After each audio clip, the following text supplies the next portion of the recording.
Actor అయిన పవన్ కళ్యాణ్ ఆనాటి నుంచి ఈనాటి వరకు మనకు వ్యతిరేకమే. ఇవాళ కూడా ఆయన మాట్లాడుతున్నాడు, తెలంగాణ నాయకుల దిష్టి కళ్ళతోని కోనసీమ పాడైంది అంటున్నాడు. మనం ఎన్నడూ దిష్టి పెట్టలే. కోనసీమ బాగుంది, కోనసీమ ఎట్లుందో అట్లా తెలంగాణ కావాలనుకున్నాం తప్పితే ఏనాడు కూడా తెలంగాణ బిడ్డలకు మనస్సు చిన్నగా ఉండదు, పెద్దగా ఉంటుంది, పెద్దగా ఆలోచిస్తాం. మేము ఇప్పుడు కూడా చెప్తా ఉన్నాం, పవన్ కళ్యాణ్ గారు మా రాష్ట్రం ఏర్పడి 12 సంవత్సరాలైంది.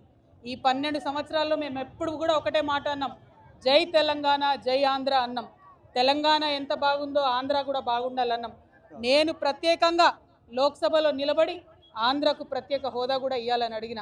మేము తెలంగాణ వాళ్ళం ఎప్పుడు కూడా పక్కోంది గుంజుకోవాలని చూడం. పక్కోడు బాగుంటే మా కళ్ళు మండయి. మేం బాగుండాలని కోరుకుంటాం తప్పితే పక్కవాడు చెడిపోవడాలని ఎప్పుడు కోరుకోలేదు. మా ఉద్యమంలో ఒకవేళ మేము అట్లా కోరుకున్నట్టయితే ఉద్యమ స్వరూపం వేరేలాగుండే. మా బిడ్డలు ఆత్మబలిదానాలు చేసుకున్నారు తప్పితే ఒక్క పరాయి రాష్ట్రం వాడి వ్యక్తి మీద కూడా చెయ్యి ఎత్తలేదు మేము ఎప్పుడు కూడా. ఆ విషయాన్ని దయచేసి పవన్ కళ్యాణ్ గారు గుర్తుపెట్టుకోవాలి.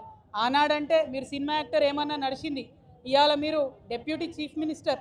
మీరు ఆంధ్రప్రదేశ్ యొక్క ప్రజలను దేశవ్యాప్తంగా రిప్రజెంట్ చేస్తారు. మీరు మాట్లాడే మాటలు కూడా మీ ప్రజలకు ఆపాదిస్తారు. కాబట్టి జాగ్రత్తగా మీరు ఆలోచన చేసి మాట్లాడాలని నేను పవన్ కళ్యాణ్ గారిని కోరుతున్నాను.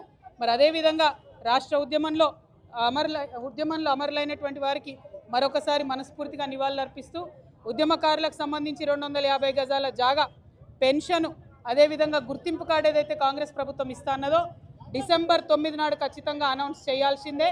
చేయకపోతే మాత్రం ఉద్యమకారులందరం కూడా గవర్నమెంట్ భూములు చూసుకుంటాం, జాగృతి జెండాలు వాత్తాం, భూ పోరాటాలకు ముందుకెళ్తామని చెప్పి తెలియజేస్తూ సెలవు తీసుకుంటున్నాను.